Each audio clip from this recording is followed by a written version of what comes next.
Hola, ¿qué tal? Buenas tardes. Este es el canal ArtTech y este es el primer video con este formato. Vamos a hablar de 9 conceptos de la arquitectura antigua prehispánica que se pueden utilizar para nuestros días y nuestra manera de diseñar.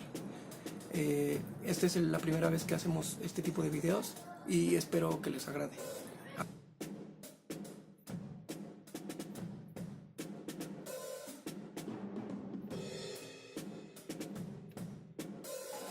Vamos a empezar hablando de las estelas, ¿ok? Las estelas en el ámbito histórico son monumentos que se refieren a la historia de un gobernante de un lugar. En este caso estamos hablando de México. Entonces podemos decir que las estelas suelen contar historias en piezas monolíticas hechas de muchas veces piedra caliza o estuco, y en ellas se pueden ver diferentes partes de la vida de un monarca o de un gobernante.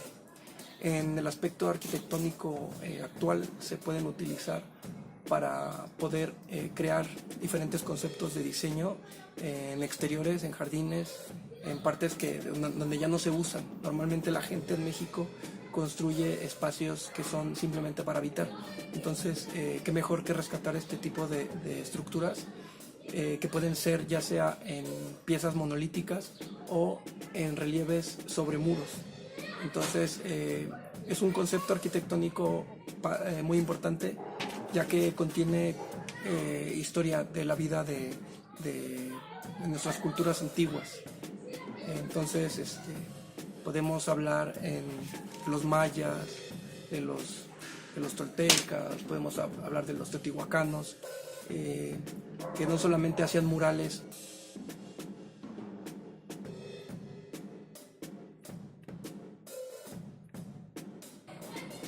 Bueno, ahora les vamos a hablar de muros y juntas. En la época prehispánica, todas las construcciones estaban basadas en deidades y en dioses. Entonces nosotros tenemos como concepto esto, ¿no? El hecho de que un muro dure mucho tiempo. En este caso vamos a hablar de ladrillos, que aquí en México, en gran parte de México, se utilizaban piedras labradas una sobre otra a hueso para poder consolidar un muro de cimientos o un muro que sea perimetral a la construcción. Entonces tenemos lo que son muros hechos con tabiques, hechos de piedra, con tabiques de barro, con tabiques de adobe y tabiques de arcilla. La técnica es diversa en diferentes partes de México y del sur de América. En este caso podemos rescatar los muros, por ejemplo, precolombinos, donde se utilizaba una técnica en la que los ladrillos no eran rectangulares, más bien eran cilindros hechos de arcilla, y se utilizaba como junta de la misma manera arcilla. También se podía rescatar que estos muros podían contener la superficie de los muros estaba hecha de igual manera de arcilla, una arcilla con diferente textura, lo que hacía que la construcción fuera muy orgánica y muy sustentable. En esta época ya no se utiliza eso. Ahora se utilizan materiales que son recocidos, como el ladrillo o el block. Aquí en México, al menos, en otras partes del mundo hay diferentes técnicas, pero sobre todo en México se utiliza así. Entonces podemos rescatar ese tipo de materiales, como son los adobes, que muchas veces no nos gusta utilizar por el miedo a que se vayan a desquebrajar o que no tengan la resistencia que un arquitecto busca para sus obras, pero tienen propiedades muy benévolas con sus habitantes.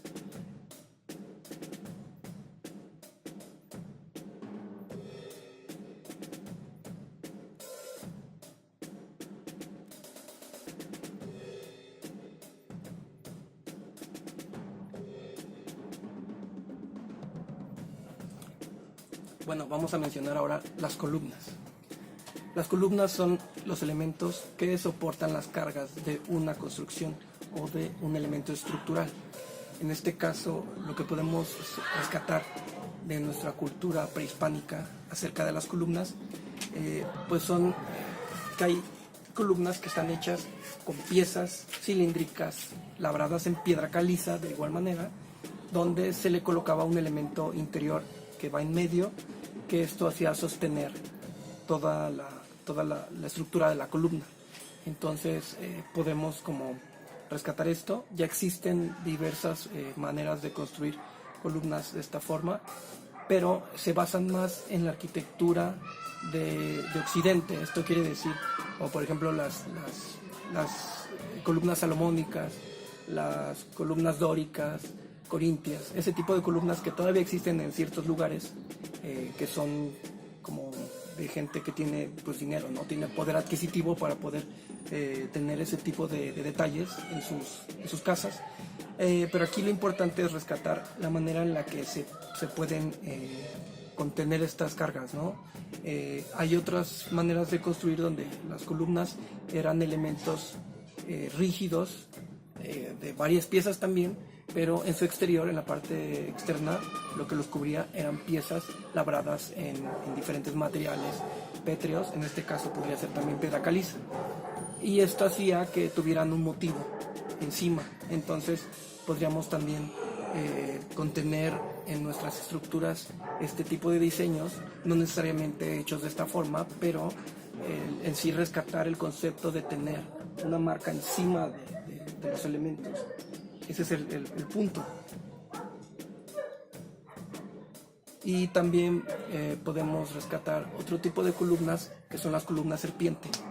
Estas columnas normalmente se utilizaban en lugares ceremoniales, y estas eran igual que las primeras, eran columnas constituidas por piezas una sobre otra encimadas, pero tenían un motivo completo de como si fuera una sola pieza, en este caso la serpiente o el dios Kukulcán. Se utilizaba en rituales donde se sacrificaban personas, ¿no? Pero lo que podemos rescatar de aquí es la manera de diseñar una columna que no tiene forma de columna, sino es un elemento completamente dispar a lo que podríamos considerar un elemento estructural. Entonces podemos rescatar este tipo de cuestiones, de conceptos, y utilizarlos a nuestro favor, ya que esto nos ayuda a enriquecer nuestra cultura, viéndolo desde el punto de vista de la época y la cultura prehispánica de México, abarcando varias de estas civilizaciones que existieron.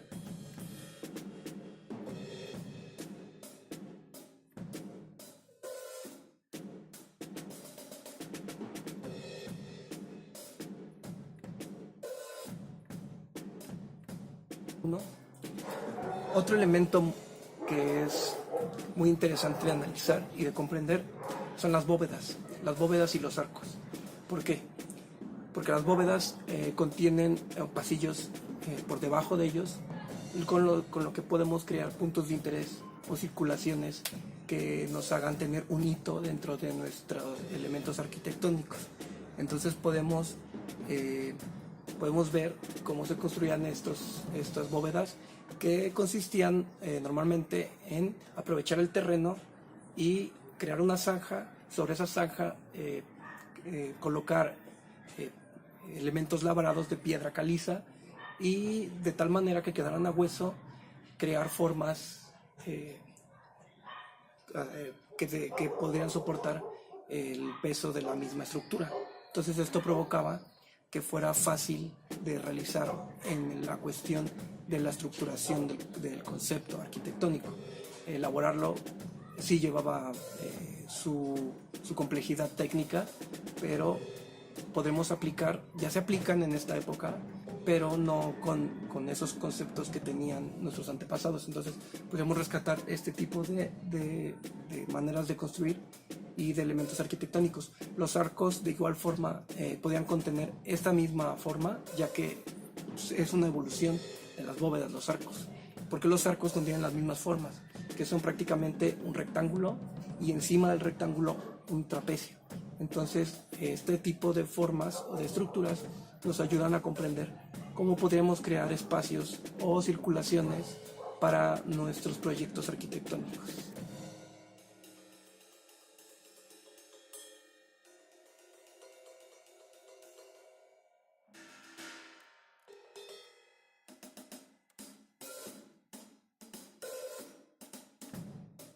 en este tipo de diseños o en este tipo de estructuras, lo que se quería lograr muchas veces era representar cómo uno debía de dirigirse hacia una deidad, porque esto era para templos. Entonces, muchas veces este tipo de pasillos o de circulaciones lo que provocaban era que las personas tenían que hacer una reverencia al circular por estos espacios. Entonces es muy interesante analizar todo este tipo de cosas porque nos ayudan a entender cuál es el objetivo principal de la construcción de estos lugares. Entonces ahí está un poquito rápido, pero ese es el concepto principal.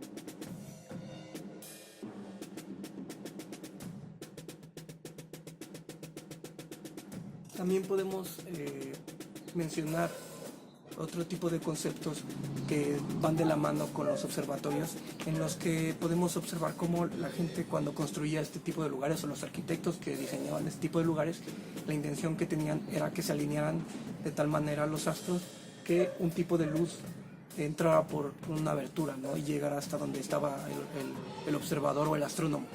En este caso, podemos hacer un análisis de este tipo de conceptos y llevarlos a nuestra época en la que podemos jugar con los claros y con los oscuros de la luz nocturna, ¿no? Entonces podemos utilizar una gráfica lunar, una gráfica solar a nuestro favor para favorecer diversos aspectos del conocimiento arquitectónico, ¿no? Como son la orientación de las ventanas, la orientación de la fachada, la orientación de las entradas principales. Entonces podemos rescatar de ahí muchas cosas que no solamente sirven para evitar tener sol a una hora del día, sino para aprovechar esta luz y crear juegos de sombras y luces.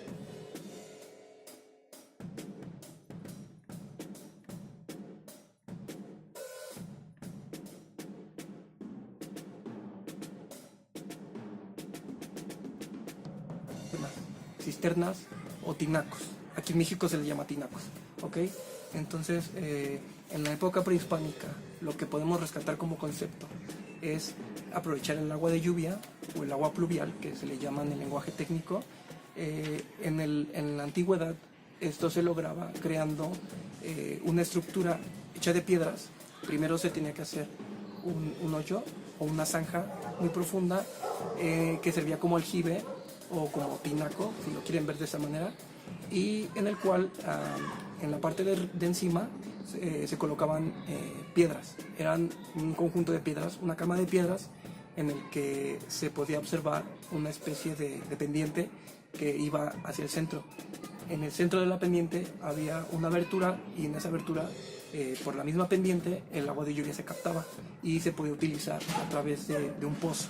Entonces, en esta época tenemos la costumbre de cuando diseñamos una cisterna, esta cisterna siempre es cuadrada. Entonces traemos el concepto de la cisterna cuadrada o rectangular y realmente tiene sus ventajas porque es una manera muy fácil de construir siempre a 90 grados, ¿no? Y con ángulos rectos. Pero aquí lo que podemos rescatar es el hecho de que se pueda aprovechar el agua de lluvia para no tener que depender tanto del agua entubada que llega a nuestras casas. Entonces ese es un punto muy importante y era algo que quería mencionar, que realmente creo que vale la pena analizarlo porque nos puede dar la pauta a que nosotros seamos más amigables con el medio ambiente por medio de este tipo de alternativas o métodos constructivos. Porque muchas veces tenemos la idea de que una cisterna debe ser bajo tierra y tiene que estar hecha con tabiques y con acero y con diversos elementos que los arquitectos estamos acostumbrados a utilizar. Pero hay muchas maneras de crear cisternas más sustentables en el aspecto económico y en el aspecto del método constructivo. Más adelante haremos una referencia a esto más detallada en otro video. Yo creo que va a ser el siguiente. Entonces ahí tenemos todos los conceptos de los que quería hablar en esta ocasión, y espero que les haya gustado este video. Y si les gusta este pequeño canal que va empezando, pues los invito a suscribirse si así lo desean. Pues un saludo y nos vemos.